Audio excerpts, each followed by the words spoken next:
पूजा company की emergency है ताकि वो नशा मुक्ति को वार्ड और सर्जिकल वार्ड हमारे सबको हटाइए। नमस्कार, आप लाइव सिटीज देख रहे हैं। मैं हूं जय शुक्ला। बिहार के डिप्टी सीएम तेजस्वी यादव एक बार फिर अनिल कपूर की भूमिका में दिखे हैं। आपको अनिल कपूर की वो फिल्म याद होगी, नायक फिल्म, जिसमें जहां मन करे जब मन करे सीएम होते हुए वो निकल जाते हैं और एक्शन ताबड़तोड़ लेने लगते हैं। और हमने किस लिए कहा कि तेजस्वी यादव अनिल कपूर के अवतार में दिखे हैं, क्योंकि एक बार फिर से बिहार के डिप्टी सीएम तेजस्वी यादव ने आधी रात अस्पताल में छापेमारी की है। आधी रात में घुस गए हैं और सबकी बारी बारी से क्लास लगी है। गार्ड की पलकें क्या झपकी, तेजस्वी यादव ने पूरा कांटेक्ट ही खत्म कर दिया। और उसके बाद क्या कुछ कहते नजर आ रहे हैं, किस प्रकार की लापरवाही उन्होंने देखी।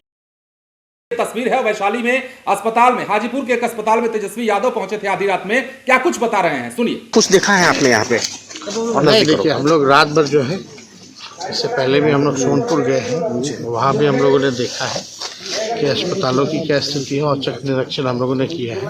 अभी हाजीपुर आए हैं, इसके अलावा भी और भी जगह जो है हम लोग जाएंगे। तो रैंडमली जो है हकीकत, ग्राउंड रियलिटी, जो हम लोग पॉलिसी बनाते हैं, जो पैसा हम लोग खर्च करते हैं, क्या उसका सही से उपयोग किया जा रहा है, नहीं किया जा रहा, इस्तेमाल किया जा रहा है, नहीं किया जा रहा, लोगों को इसका फ़ायदा हो रहा है कि नहीं हो रहा है, ये बहुत ही महत्वपूर्ण चीज़ है। तो आपको ग्राउंड रियलिटी तब तक नहीं पता चलेगा जब आप जो है जाकर के चीज़ों को ज़मीनी स्तर पे ना देखें। और ये हम लोगों की ड्यूटी है कि जनता की सेवा के लिए जो हम लोग काम करते हैं उसका सही इस्तेमाल किया जा रहा है, नहीं किया जा रहा, लोग को फ़ायदा हो रहा है कि नहीं हो रहा।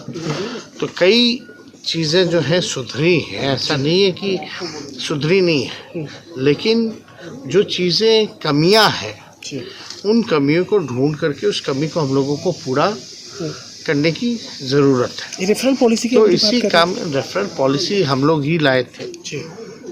हम लोग चाहते हैं कि पटना में जो लोड है पेशेंट्स का वो कम रहे, और हम लोग चाहते हैं कि सदर अस्पताल ऐसा बने ताकि जो पटना में इलाज हो वो यहाँ भी संभव हो पाए, सदर अस्पताल में भी संभव हो पाए, और इससे लोड भी पटना का घटेगा, क्योंकि डॉक्टर की ड्यूटी हो, इक्विपमेंट्स की, इंफ्रास्ट्रक्चर की, सब कुछ जो है सुविधा हम लोग दिए गए।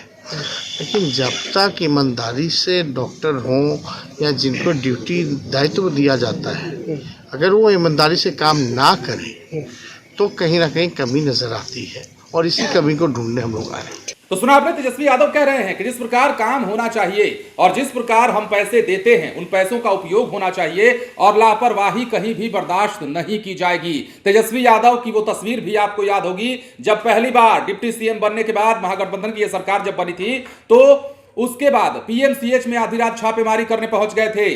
पटना के कई बड़े अस्पतालों में धावा बोल दिया था और कह दिया था कि स्वास्थ्य महकमे को सुधारना होगा, और तमाम डॉक्टरों की, तमाम जितने भी अस्पताल में कर्मचारी थे, सबकी क्लास लगा दी थी। और ठीक उसी अंदाज में, उसी भूमिका में एक बार फिर से नजर आए जब हाजीपुर के अस्पताल में तेजस्वी यादव आधी रात घुस गए और सबकी बोलती बंद कर दी। एक के बाद एक तमाम चीजों को देखते रहे, और तमाम चीजों को देखने के बाद सवाल जवाब का दौर भी चलता रहा। और किस प्रकार तेजस्वी यादव पहुंचे हैं, ये तमाम तस्वीरें आपने देखी है, और क्या कुछ कहा है उन्होंने, ये भी आपने सुना है। बहरहाल स्वास्थ्य महकमे को सुधार की जरूरत है, और ये बातें तेजस्वी यादव बखूबी समझते हैं, और यही कारण है कि बार बार एक के बाद एक ताबड़तोड़ उनकी भी छापेमारी चल रही है। बने रहे लाइव सिटीज के साथ। यदि अब तक आपने हमारे चैनल को सब्सक्राइब नहीं किया है तो सब्सक्राइब कर लीजिए। धन्यवाद।